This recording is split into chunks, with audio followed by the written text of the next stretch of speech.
A tuna is a saltwater fish that belongs to the tribe Tunini, a subgrouping of the Scombridae family. The Tunini comprise 15 species across 5 genera, the sizes of which vary greatly, ranging from the bullet tuna.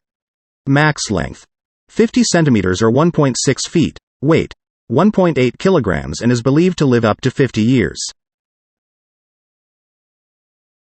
Found in warm seas, the tuna is commercially fished extensively as a food fish, and is popular as a bluewater game fish.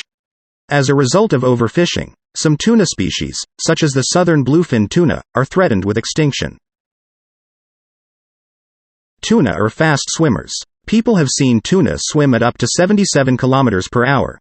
Several species of tuna are warm-blooded. Most species of fish have white flesh. The expansion of the tuna fishing industry has gone on to provide jobs and food for the country and has successfully made Indonesia the largest source of tuna in the world. Thanks for watching this video. Welcome to E3C Schools. We are highlighting on education, environment and energy.